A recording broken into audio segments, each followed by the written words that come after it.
नमस्कार, वंदे मातरम। मैं हूं श्यामगिरी। आप देख रहे हैं हमारा चैनल मुद्दा भारत का। मुद्दा भारत का यानी मुद्दा आपका।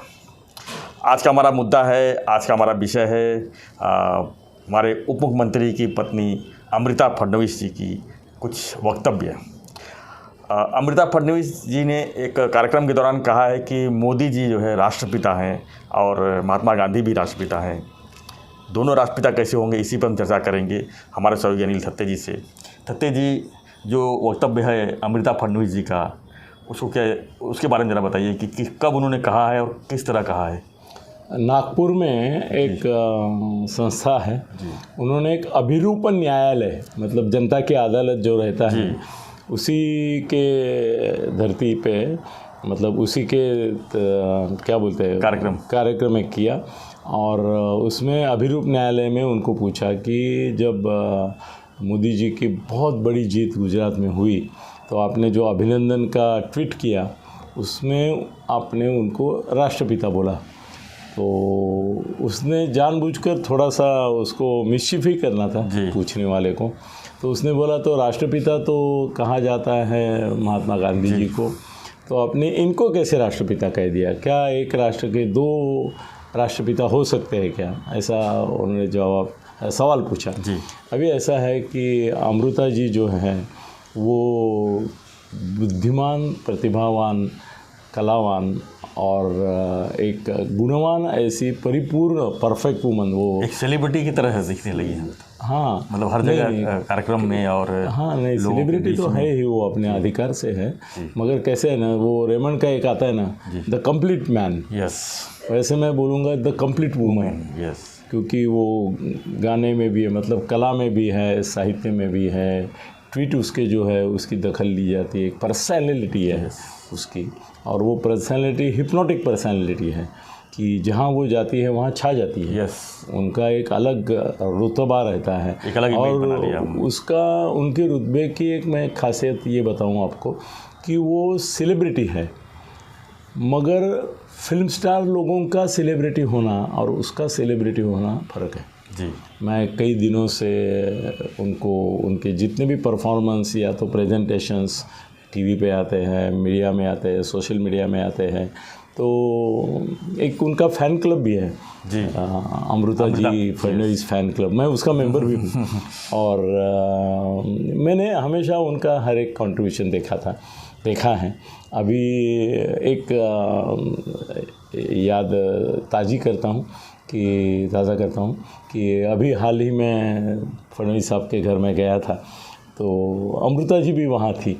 तो आपको जानकर खुशी होगी कि अमृता जी ने मुझे बोला कि आप जो वीडियो बनाते हैं उसमें से कई मैं देखती हूँ और मुझे बहुत पसंद है आपका। मुद्दा भारत का देखती हैं? मुद्दा भारत का देखती है, गगन बेदी, अनिल थत्ते देखती हैं। और वो बोले आपका जो स्टाइल है, प्रेजेंटेशन है, वो मुझे बहुत अच्छा लगता है। और मेरे को जब भी पसंद आता है तो मैं सबको बोलती हूँ कि ये आपको देखना चाहिए, और वो देखते हैं। और फडणवीस साहब मुझे जब बोले कि मैंने अभी सब तो देखना संभव ही नहीं है, मगर जब भी देखा है अमृता ने मुझे बोला कि आपको देखना चाहिए। और वो बोले कि आपके मुद्दे तो रहते ही है, मगर आपका जो प्रेजेंटेशन का स्टाइल है पूरा, वो बोले इतना नाट्यपूर्ण है कि आदमी देखता रह जाता है कि क्या प्रेजेंटेशन है। तो मैं बोला सर, मेरा प्रेजेंटेशन जो है सर, आपका इमेज है माजा सर का मीच। आपके जैसा सिर्फ आप ही हैं। मैं बोला मैं अमृता जी को भी कॉम्प्लीमेंट देना चाहूँगा कि उनका भी प्रेजेंटेशन का जो एक तरीका है वो एकदम अलग है। देखो, मैं अभी 50 साल से पत्रकारिता में हूँ, तो मुख्यमंत्री भी बहुत सारे देखे, 12-15 मुख्यमंत्रियों को पास से देखा। उनमें से कम 6-7 मुख्यमंत्रियों के परिवार को भी मैं शामिल था, ऐसा बोलूँगा। तो उनकी मिसेज जो थी हर एक की, उनमें से मैंने हर एक को देखा है कि उनका नेचर कैसा है, उनका एक प्रेजेंटेशन खुद का कैसा है, वो सामाजिक कार्य में अपने पति के सहभागी होते हैं कि नहीं होते हैं। अगर होते हैं तो खाली बाजू में बैठते हैं, एक तौर पर जैसे पूजा में होता है ना, हाथ लावा, हाथ लावा, मतलब ममा, उतना ही फॉर्मेलिटी रहता है। या इनका अपना कुछ कंट्रीब्यूशन, योगदान, किसी भी जो जहाँ जाती है अपने पद चिन्ह छोड़ जाती है। वो वहाँ से निकलेगी, उसके बाद उनके बारे में चर्चा होती रहेगी कि ये बोली, उन्होंने इस तरह से अपने को पेश किया।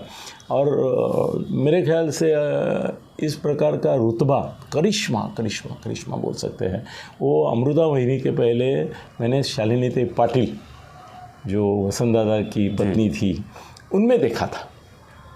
सर उनका भी वो एक बड़ा कुमकुम लगाती थी और उनका पर्सनैलिटी ऐसा था कि सामने खड़े होने के बाद, जैसे शरद पवार जी के सामने खड़े होने के बाद आदमी थोड़ा हिल जाता है कि मैं किसके सामने खड़ा हूँ, वो शालिनी पाटिल जी की पर्सनैलिटी थी, वो भी ऐसी थी कि भाई उनके सामने तो वसंत दादा भी हतबल हो जाते थे, ऐसा भी बोलते हैं। और वो अपने तरीके से बोलती थी। मेरे को कभी कभी शालिनी पाटिल का, मगर वो क्या है ना, शालिनी पाटिल पॉलिटिक्स में इन्वॉल्व थी जी, डायरेक्टली वो मंत्री भी बनी जी। सर आपको अभी पुरानी बातें हम हमेशा बोलते हैं, तो बोलने के लिए मुझे चाहिए कि रामराव आदिक उप मुख्यमंत्री थे। उनका उप मुख्यमंत्री पद इसके लिए गया कि उन्होंने वो दारू पीते थे तबे टुन्न, तो विमान में बैठे दारू पीना उस समय सर्व करते थे, तो दारू पीना शुरू किया, फिर टुन्न हो गए। वो टुन्न होने के बाद ठुन्न होते थे, तो वो एयर होस्टेस जी थी, वो बाजू से जा रही थी, तो उन्होंने उसका हाथ पकड़ा, बोले बैठ इधर। एयर होस्टेस का अपना एक कुछ ये रहता है, मर्यादा रहती है, एक स्त्री करके, महिला करके सम्मान रहता है। तो उसने ऑब्जेक्शन लिया, बोले डोंट डू दिस। और उसको मालूम था ये मिनिस्टर है, कोई फ्रंट रो में बैठे थे, तो बोली this is not fair, behave like a gentleman. उसको बोली, किसको? रामराव आदिक को। और बोले आई विल कंप्लेन। तो ये तो टुन्न थे, बोले जाओ जो करना है। और वो सर एरो से, मैं अभी अमृता जी मैं थोड़ा डाइवर्ट हुआ हूँ, मगर ये भी लोगों को सर बताना जरूरी है, लोग अप्रिशिएट कर रहे हैं, वो सुनते हैं लोग, वो बोलते हैं कि आज की तारीख में जो हो रहा है, कल की तारीख में क्या हुआ ये बताने वाला कोई जिंदा बच्चा नहीं है पत्रकार, आप ही बता सकते हैं। सर वो एयर होस्टेस जो थी वो मराठा कास्ट की थी, मराठी भी थी और मराठा कास्ट की भी थी। उतरने के बाद वो अपना बैग लेके सीधा माहिम में, शीतला देवी टेम्पल रोड पे माहिम में शालिनी ताई और वसंत दादा का घर था और शालिनी ताई वहाँ रहती थी। तो शालिनी ताई के पास गई और बोली ऐसा ऐसा अभी हुआ है, मैंने मेरी कंप्लेंट एयर इंडिया के इसमें लिखवाई है, मतलब मैं अभी आपको बोलूँगी तो मिनिस्टर बोलेंगे ऐसा कुछ हुआ ही नहीं, मैंने कुछ किया ही नहीं, ऐसा बोलेंगे। तो इनकी शिकायत मैं लिख के आई हूँ और उसका ये भी मैं लेके आई हूँ पुरावा, रिसीट कि मैंने ऐसी कंप्लेन की है। शालिनी ताई थी, उन्होंने तुरंत प्रेस कॉन्फ्रेंस बुलाई। हाँ, वो लड़की को बोले कि आप सामने मत आइए, आपकी इज्जत का सवाल है। और उन्होंने वो कंप्लेंट, उसका नाम खाली ये करके पत्रकारों के सामने रख दी और बोली जिसने ऐसा मिसबिहेवियर किया है विमान में उसको उप मुख्यमंत्री पद का राजीनामा देना चाहिए, अगर नहीं दिया तो मैं राजीनामा दे दूंगी। अंतुले मुख्यमंत्री थे जी, तो मैं हड़कंप मच गया। ये मेरे ख्याल से 80 के दशक की बात है। हाँ, 80 में अंतुले 80 में बने, तो हंगामा।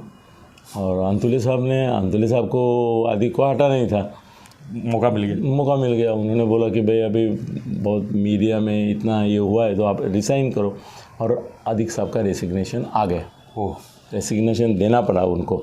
और ये सब जो बातें हैं, ये ऐसा हुआ वैसा हुआ, वो पूरा डिटेल जो उसका है वो ताई ने ही मुझे बताया। ताई शालिनी ताई जो रजिस्ट्रेशन दिखाया क्या गया, क्या कुछ और दिखाया गया? नहीं, यही अरे शालिनी ताई है वो ऐसे छुपा के भाई कुछ किया नहीं, हाथ पकड़ा, दारू पी के टुन्न थे और इनका मिसबिहेवियर किया तो इनको राजीनामा देना चाहिए करके उसने ये किया। और वो ऐसा पदर बिदर लेके बैठी थी और वो बोली कि अगर इन्होंने नहीं दिया तो मैं दे दूंगी, क्योंकि स्त्री के मर्यादा का विषय है। और अंतुले साहब को देना चाहिए इनको कि आदेश दे दिया सर। और मेरे उनका थोड़ा आना जाना रहता था और मैं तो एक छोटा मतलब नया पत्रकार था और वो भी मेरा लिखने की ताकत जो थी उसके वो चाहने वाली थी। तो उन्होंने बोला अनिल तुला माहिती आहे का हे कसं घडलं? मी म्हटलं तुम्ही ते एक्सपोज केलं कळलं, पण कसं कळलं? म्हणे ती मुलगीच माझ्याकडे आली इमिजिएटली, आणि मग मी असं केलं वगैरे वगैरे सांगितलं. म्हटलं ताई आप मतलब बाप रे बाप. एयर होस्टेस को माइम का उसका पूरा जानकारी थी. हाँ सर, शालिनी ताई बहुत फेमस, वो सर उप मुख्यमंत्री पद के लिए दावेदार थी. ये तो ये बन गया करके वो बाजू में रहेगी. और सर उसका स्वभाव कितना, मैं अमृता ताई आपका थोड़ा पीछे छोड़ा हूँ मगर ये बोलना जरूरी है क्योंकि शालिनी ताई की यादें अभी कोई नहीं निकालता. उसका नाम कब आया मालूम है सर? अब अभी 1 साल पहले, मतलब वो केस तो 5-7 साल से चल रहा है मेरे ख्याल से. जरंडेश्वर कारखाना जो अजीत दादा ने नीलामी में विकत लिया और कुछ 5 करोड़ या 7 करोड़ की चीज़ 2 करोड़ में या 1 करोड़ में ले लिया, उसके बारे में CBI, ED, इनकम टैक्स सबको कंप्लेन करने वाली, 6 बार कोर्ट में जाने वाली अगर कोई झुंझारू महिला है तो वो है शालिनी ताई. मतलब अजीत दादा भी मुसीबत में जो आए, उनके ऊपर इनकम टैक्स के रेड्स हुए, उसके पीछे भी इतने सालों के बाद और एक्टिव पॉलिटिक्स के रिटायर होने के बाद भी दोस्तों शालिनी ताई थी. और एक बार वो बम्बई में आई थी तो मुझे पता चला वो आई है करके, तो एक आदर भाव से मैं मिलने गया.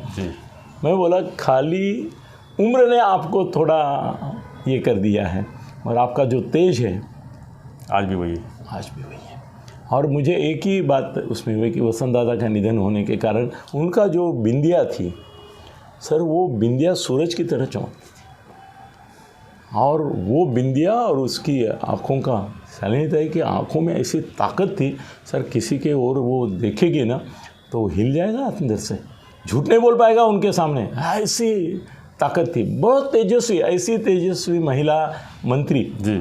सर प्रतिभा पाटिल का भी मैंने देखा है. प्रभा राव तो मेरे एक मित्र हैं, उनकी बहन थी, तो उनको भी कई बार मिला हूँ. मगर जो तेज शालिनी ताई में था सर, वो बीच में कई सालों तक मैंने नहीं देखा था.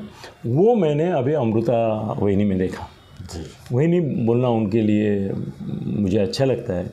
वो कैसे है ना कि वो फडणवीस के थ्रू उनको हम देखते हैं. मैं तो कैसे है ना, वो भिंग के थ्रू हम देखते हैं ना, वैसे मैं फडणवीस जी की एक सुयोग्य पत्नी. सर मैं तो बोलूँगा कि फडणवीस साहब का भाग्य है जी.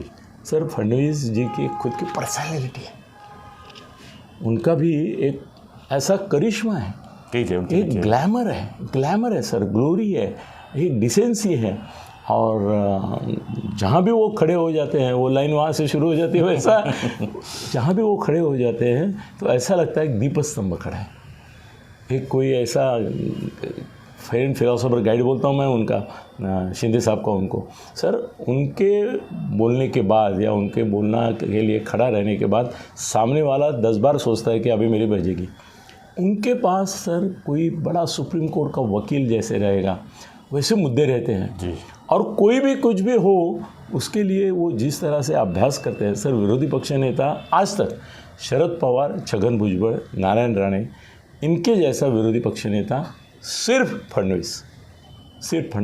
और मुख्यमंत्री भी विलासराव देशमुख और शरद पवार, शंकरराव चौहान और तुम्हारे यशवंतराव जी तो बहुत पुरानी बात होगी, मगर इनके जैसा मुख्यमंत्री भी दूसरा नहीं हुआ कोई. सर कैसे है ना कि मेरा एक सेंटेंस है, man must marry at the height of his glory. क्यों बोलता हूँ मैं ऐसा? क्या हो जाता है, मेरे कई मंत्री भी मित्र हैं, नेता भी मित्र हैं, वो क्या है ना, वो गांव से आते हैं तो गांव में क्या हो जाता है, जल्दी शादी हो जाती है उनकी, क्योंकि तब तक वो बड़े नेता नहीं होते हैं. फिर क्या हो जाता है कि नेता तो बड़ा हो जाता है और बीबी जहाँ है घर में वो वही रह जाती है.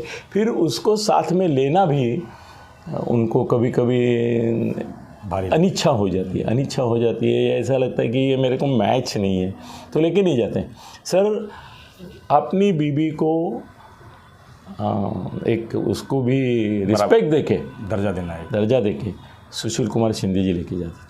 मनोहर जोशी तो पब्लिक फंक्शन में हमेशा अनघा मैडम को साथ में रखते थे.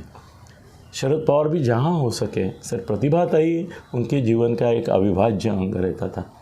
सर अभी कितनी कहानियाँ बोलूँ सर। कल एक ने बोला की प्रतिभाताई, मेरे ख्याल से जितेंद्रने बोला की प्रतिभाताई आणि मी आणि साहेब गाडीने जात होतो, तर साहेब म्हणाले, म्हणजे शरद पवार साहेब म्हणाले, काय रे जितेंद्र तू हे असे वेडेवाकडे कपडे घालतो सगळे पट्ट्याचे वगैरे वगैरे. तर प्रतिभा बहिनी बाजू में बैठी थी, म्हणाले जितेंद्र तू काही बोलतो नको, तू असाच चांगला दिसतोस. मतलब ये जो एक मातृ हृदय है या एक कुटुंब वत्सलता है, और ये अपना कार्यकर्ता अपना बेटा ही है. सर प्रतिभाताई, मैं और मेरी बीबी, सर आप बिलीव करेंगे उस समय 3rd क्लास था जी. 3rd क्लास में हम जाके एक इसमें बैठे, तो गाड़ी में पूना जाना था हमको. तो एक पुलिस वाला आया और मुझे बोला कि जगह है ना इधर. बोला हाँ है ना, हम 2 ही है, ये 3 लोगों का या 4 लोगों का होता है. तो बोले ताई आ रही है. मुझे मालूम नहीं ताई कौन आ रही है. सर प्रतिभा पाटिल शरद पवार साहब की बीवी, जब वो मुख्यमंत्री थे वो तब 3rd क्लास में आके हमारे बाजू में बैठी, मेरे को देखा, बोले अरे अनिल जी आप किधर जा रहे हैं. मैं बोला बीबी और मैं पूना जा रहे हैं. बोले अच्छा हो गया, अभी पूना तक मेरे को कंपनी होगी. सर इतनी अनौपचारिकता से वो बोली, मेरे आंखों में आंसू आ गए. मैं बोला कि ताई आप मुख्यमंत्री की पत्नी हैं, आप 2nd या 3rd जो है उसमें प्रवास करती है, एक भी बॉडीगार्ड आपके साथ नहीं, और आप मेरे जैसी कोई रिश्तेदार है. उस तरह से घर की बातें, मेरी बीबी को क्या क्या पूछा उन्होंने, भाई याचं काय करतेस, मग त्याचं काय, अमुक काय तमुक काय. अरे खाने के पदार्थ से लेके या अशा नवऱ्याला कशी सांभाळतेस इथपर्यंत. सर मैं ज़िंदगी भर वो प्रतिभाताई का रूप नहीं भूलूंगा. सर अभी आते हैं अमृता जी के पास. अमृता जी का जो ये विधान है, क्या हो गया ना, अमृता जी के बारे में सर एक पूरा 1 घंटे का वीडियो बन सकता है जी. इतने उसमें उनमें कला गुण भी है, बुद्धिमत्ता है, और एक तीखी आलोचना करने का. और मैं जैसा आपको बोलता हूँ कि मेरा दिमाग ऐसा है कि सरल वाक्य में भी मैं कुछ ना कुछ खोज के उसको पिंच करता हूँ. तो उनके उसमें भी वो धैर्य भी है, निर्भयता भी है, बिंदासपना भी है, और हिम्मत है. कितना भी बड़ा आदमी हो, हाँ उनको जो बोलना है वो छोड़ती नहीं है किसी को. और उनको डरते हैं लोग उसकी वजह से, क्योंकि बिंदास खुल्लम खुल्ला जो मन में आया बोल दिया, और बुद्धिमान है. सर इन्होंने जो बोला ना उसका लिए आज बहुत गजब हो रहा है कि ऐसे कैसे बोला आपने. महात्मा गांधी राष्ट्रपिता है और मोदी अभी नए भारत के राष्ट्रपिता है.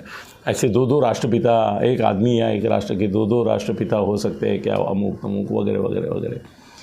सर उसके लिए मुझे ऐसा लगता है कि देखो, पिता के पिता हमारे घर में आजोबा होते हैं, और वो पिता के पिता ही होते हैं. उस समय उनका जो नाता रहता है, रिश्ता रहता है हमारे पिता से, उनका वो किस प्रकार का था. उनके थोड़े आजोबा है, वो पिता ही है जी. तो जो स्वातंत्र पूर्व काल का भारत था उसके पिता महात्मा गांधी थे ही. सबका नाता उनका पिता का ही था. मगर सर पिता का देहांत होने के बाद उनका बेटा जो है वो कुटुंब प्रमुख बन जाता है जी. और वो पिता की जगह लेता है. हमारे घर में भी देखा है हमने कि जो बड़ा बेटा होता है वो पिता की जगह होता है, और उसको पिता समान ही मान सम्मान और स्थान दिया जाता है, रिस्पेक्ट दिया जाता है, रिस्पेक्ट देता है. और कई बार मैं खुद बोला हूँ कि भाई इसमें तो इनके पिता तो गजब के आदमी थे, अभी ये कुटुंब प्रमुख और कुटुंब के पिता ही है, मैं भी उनको पिता समान मानता हूँ, ऐसा बोलता हूँ. तो राष्ट्र के जीवन में 2 कालखंड है सर. हम ये भूलना नहीं चाहिए कि स्वातंत्र पूर्व का और स्वातंत्र उत्तर का है जी. सर अभी नेहरू जी को हम चाचा बोलते थे, है कि नहीं. बिल्कुल. तो चाचा का दुनिया में एक ही हुआ सर. केसरी, सीताराम केसरी आप जानते हैं. जानता. हाँ, मैं उनको कई बार मिला हूँ, क्योंकि अपने कृपाशंकर जो है ना, वो जब दिल्ली जाते थे, अपने मंत्री थे वो कृपाशंकर, तो मुझे कई बार साथ में लेके जाते गप्पा मारने के लिए. और वहाँ पे उस समय सीताराम केसरी थे. तो सीताराम केसरी जी को हमेशा चाचा बोलते थे। अभी सीताराम केसरी जी को चाचा कृपाशंकर जी बोलते थे, मैं भी चाचा ही बोलता था भाई। उनके पाँव भी दबाते थे हम, एक साइड में कृपा जी बैठते थे, एक साइड में मैं बैठता था। अरे बहुत बहुत, और क्या दुनिया भर की बातें वो छोड़ो। तो उनको चाचा बोलते थे। क्या उनको चाचा बोलने से कृपाशंकर जी का, इनसे क्या नेहरू चाचा का अपमान हो गया? ऐसा नहीं होता है सर। चाचा तो बहुत लोग, चाचा बहुत लोग होते हैं। हम कितने लोगों को अंकल तो हम बोलते हैं किसी को, तो इसको अंकल बोला, उसको अंकल बोला तो मेरे को क्यों अंकल बोला? ऐसा थोड़ा कोई बोलता है सर। कैसे है कि भारत का दूसरा जो एक नया दौर शुरू हुआ है जी सर, अमृता जी बोलो वो सही है कि एक जो नया दौर शुरू हुआ है वो पहले राष्ट्रपिता, बाद में नेहरू चाचा, फिर सर आप इंदिरा जी को अगर याद करेंगे तो इंदिरा जी को भी वही एक स्थान दिया गया था। राष्ट्र माता उनको नहीं कभी बोला, आयरन लेडी बोलते थे, आयरन लेडी बोलते थे, या तो उनको एक बड़ा सम्मान देते थे। और उनका युग था जी सर। राजीव गांधी का भी युग था, राजीव गांधी का भी अलग ये था सर। ममता दीदी है, अभी संजय उसको दीदी करके पुकारता है, कोई उसको बहन नहीं मानता है वो। तो इसका मतलब उसकी बहन को वो दीदी नहीं बोलता, ऐसा नहीं होता है। दीदी वो भी है, ये भी है, ममता भी है, ये भी है। वैसे ही चाचा का है, वैसे ही राष्ट्र। सर देखो, इंदिरा गांधी का एक युग हो गया, युग बोलो, वो युग प्रवर्तक थी इंदिरा गांधी। सर राजीव गांधी भी एक युग उन्होंने निर्माण किया। सर आज ये सब जो चल रहा है अपना जी, कंप्यूटर तो उन्होंने राजीव गांधी की देन है ये सब। सर 2014 से भारत का एक नया परिवर्तन आया, एक क्रांति आई है। बिल्कुल आया। और वो क्रांति के प्रणेता, उद्गाता, प्रतीक जी मोदी जी। और उनका जो स्थान आज दम पे देश के 2 बार चुनाव पूरी भाजपा ने। चुनाव एकदम छोटी चीज़ है सर। जी मोदी जी का जो व्यक्तिमत्व है ना, वो सर कभी उन्होंने बहुत दाढ़ी बढ़ाई थी, तो एक दिन, अभी ऐसी पर्सनल बातें बोलूँ नहीं बोलूँ, मुझे कभी कभी संकोच भी होता है। लोग बोलेंगे क्या यार तू क्यों कुछ भी बोलता है। सर एक दिन मैं ये पुराण कथा ये वो इसमें बहुत ध्यान देता हूँ और बहुत उसमें मेरे को दिलचस्पी है। तो मुझे एक दिन मालूम नहीं कैसे हो गया, मोदी साहब मुझे ख्वाब में नरसिंह अवतार में दिखाई दी।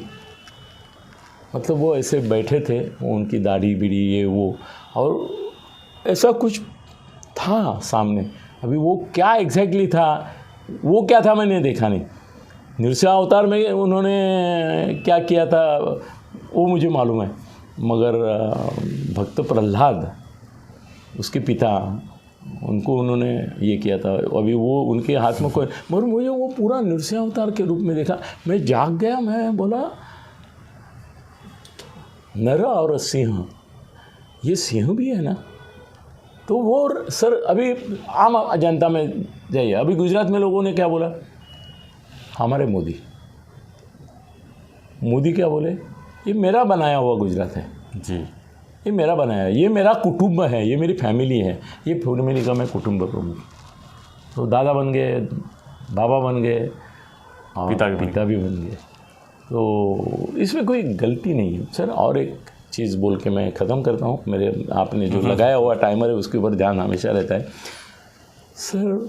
भगवान विष्णु, उनके भी हमने 10 अवतारों की कल्पना की है, कई की। अरे मत्स्य अवतार, कूर्मा अवतार से लेके आप कल्कि अवतार तक उनको विजुलाइज करते हैं जी। एक ही विष्णु है ना। श्री कृष्ण भी वही है, प्रभु रामचंद्र भी वही है।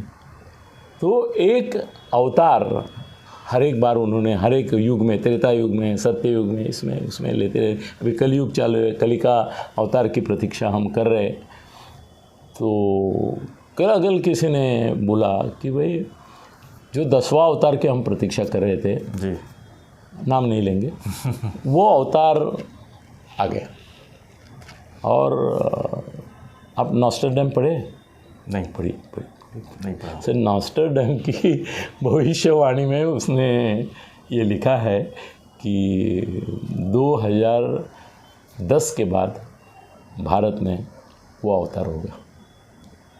चलो वो अवतार करके और बहाना नहीं करते हैं। मगर आज के सर हमारे हृदय में sir politically you can have differences with sir दुनिया में छाप तो छोड़ा है उन्होंने, दुनिया में छाप छोड़ा है और भारत के हर एक कुटुंब के मन में भारत को गर्व भी होना चाहिए हर एक को। ये मेरा पिता है जी, ये मेरी रक्षा करेगा, ये मेरा रक्षण पालन पोषण करेगा।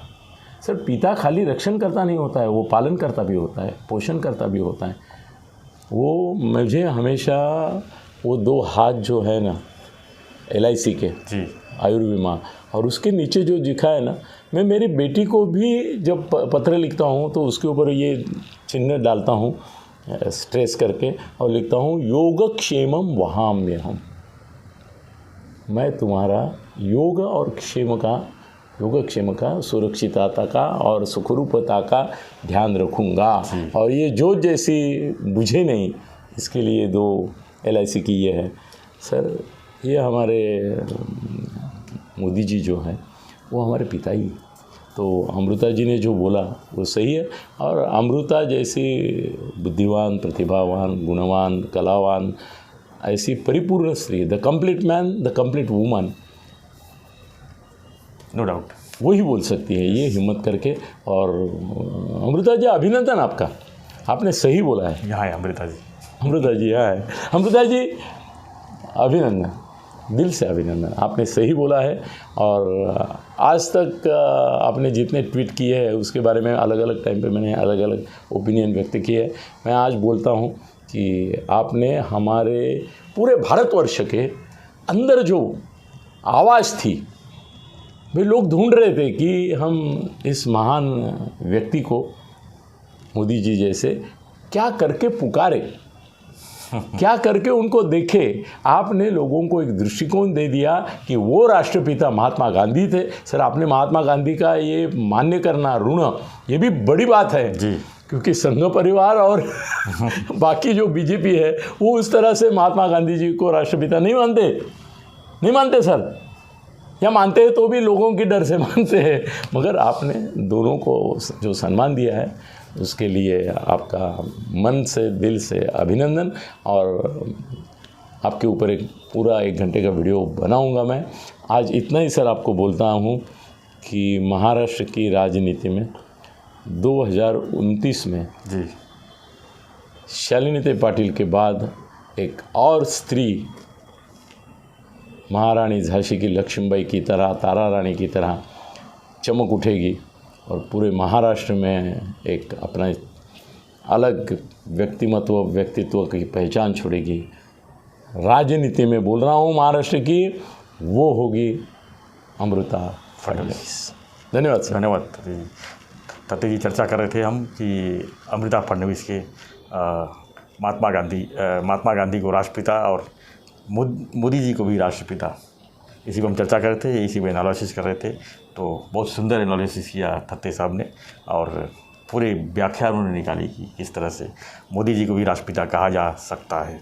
तो आपको हमारा वीडियो कैसा लगा हमें जरूर कमेंट बॉक्स में लिखिए। आप इस विषय पर आप क्या राय रखते हैं, आप क्या विचार रखते हैं, ये हमें कमेंट बॉक्स जरूर बताइएगा। और अगले वीडियो तक के लिए बने रहिए। धन्यवाद। जय हिंद, जय महाराष्ट्र।